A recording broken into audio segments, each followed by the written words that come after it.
Hey guys, today I wanted to talk to you about an issue that you might have experienced, especially if you have a Class C or a Class A motorhome that has the engine in the front of the coach. Yeah, I call that hot feet syndrome. The engine gets really hot when you've been driving, and the floors tend to get just super hot.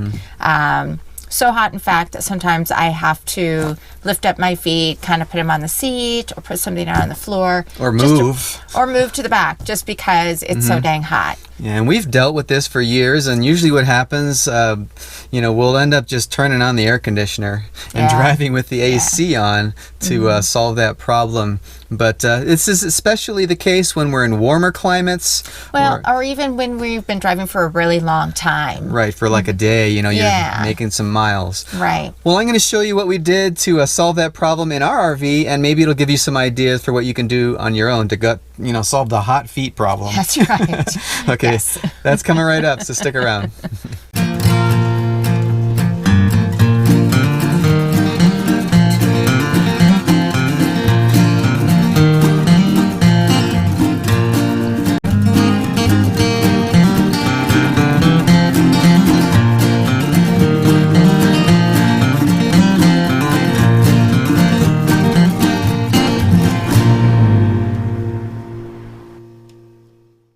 Okay, so let's first take a look underneath the cab area to see what's causing all the heat. The exhaust manifold on this E450 is on the right hand side of the engine, which means that the main exhaust also runs on the right hand side right underneath the passenger side of the cab. Now, while there is some heat deflection on the exhaust, there are still some exposed areas of the frame itself that will definitely, when they get hot, transfer the heat up into the floor and into the cab area. Now what I want to do is to cover that exposed area underneath the cab with a insulated heat shield material. And I also want to put some underneath the carpet inside the cab area just to create an added layer of insulation. And this is also going to have the added effect of creating a little extra layer of padding underneath the carpet for, it should make it a little bit more comfortable. I found this thermal guard flame retardant material on Amazon, and it seemed to have really good reviews. And it's rated up to 2000 degrees Fahrenheit, so it should do the trick. And it has a foil side and an insulated layer. Now it comes in 24-inch by 48-inch sizes in a roll, and they run about $24 each. Now one roll I found was probably enough to do one side of the cab, so the passenger side. Now I ended up doing both the passenger side and the driver's side, so I got 2 rolls. Now I also got a roll of this metal tape that I'm going to use to attach the ThermoGuard material to the metal frame. Now I picked it up at my local home improvement store. You can just look in the heating and air conditioning section. After removing the engine compartment, also known as the doghouse, I placed the material foil down on the surface by the carpet where I was going to cut. And I used a large Sharpie to trace a pattern on the material. Then I used a regular pair of household scissors to make the cut, and it cut pretty easily.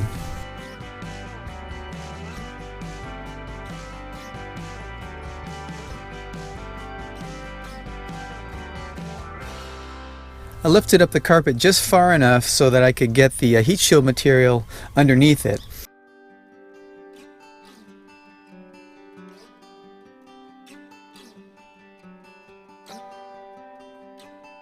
And then I used the metal tape to secure the material down to the frame, just enough to hold it in place.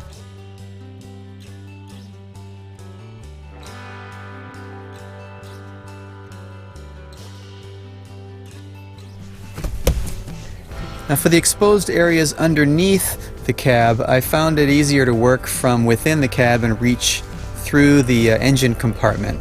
Now since the area underneath the cab was a little difficult to get to, I ended up using a piece of paper and a Sharpie to create and trace a pattern out that I would then simply cut out and transfer on to the heat shield material.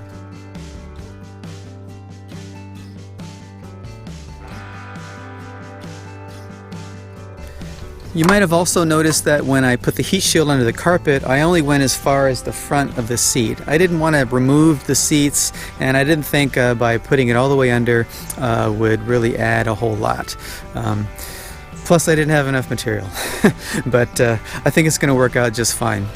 Also, another note is when you do put back the engine compartment, make sure that you put it back properly and that you have a really good airtight seal, because any gaps in that engine compartment or doghouse where it comes in contact with the frame, any gaps are going to definitely leak, you know, hot air from the engine and the exhaust back into the cab, and then you're kind of defeating the purpose.